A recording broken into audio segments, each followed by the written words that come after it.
الحمد لله أعز الإسلام بأوليائه وأذل الكفر والكفرة برسله وأنبيائه، والصلاة والسلام على سيد الإنس والجان وعلى آله وأصحابه الذين رفعوا لواء الإسلام على سائر أديان.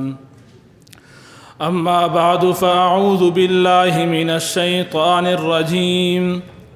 بسم الله الرحمن الرحيم. إن يمسسكم قرح فقد مس القوم قرح مثله وتلك الأيام نداولها بين الناس. صدق اللہ العظیم.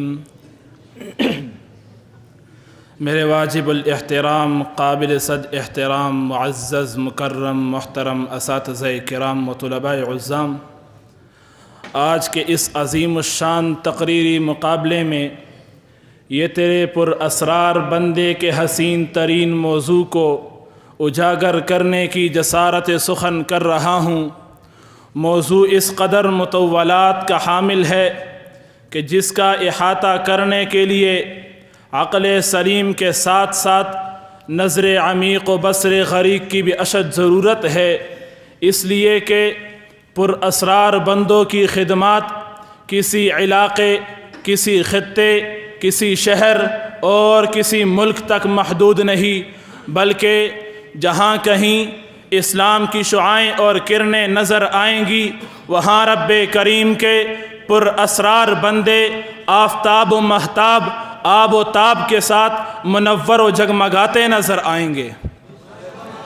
سامعین محترم، مختلف تاریخ کی کتابوں کی ورق گردانی کرو تو معلوم ہوگا جب 4 صدی ہجری میں پوری اسلامی دنیا ہر لحاظ سے زوال و انحطاط کی تاریکیوں کا شکار تھی، کفریہ طاقتیں مسلمانوں سے آمادہ پیکار تھی، طاغوتی قوتیں یہ چاہتی تھی کہ آگے بڑھ کر دین احمدی کا چراغ گل کر دیں، حتیٰ کہ اس حد تک گر گئے کہ مسلمانوں کی اسلامی تعلیمات میں شکوک و شبہات ڈال کر اسلامی تعلیمات کو مٹانے پر تل گئے، اور تو اور اسلام کے جان نثاروں اور پروانوں کی سرزمین پر اب کی بار دنیا کا بدترین کفر اسرائیل اور بشار الاسد اپنے خونی پنجے گاڑنے لگے، اپنا منحوس اقتدار مسلط کرنے کے لیے ظلم و ستم، وحشت و درندگی کا ہر حربہ استعمال کرنے لگے.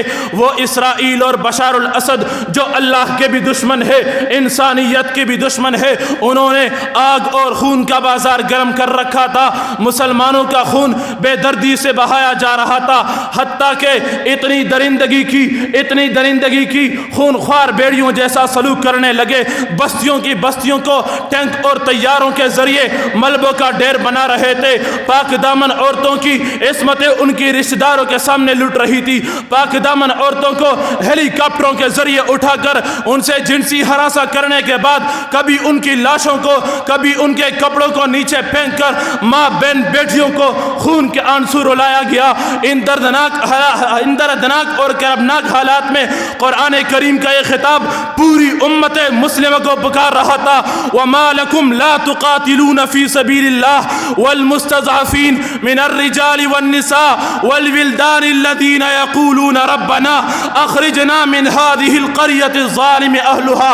قرآن کریم کا یہ خطاب تو پوری امت مسلمہ سے تھا، اور امت مسلمہ کے لیے یہ کڑی آزمائش تھی. ان کے ایمان، جرت و شجاعت کا بھی کڑا امتحان تھا. حالات ایسے نازک تھے، رب کریم کے پر اسرار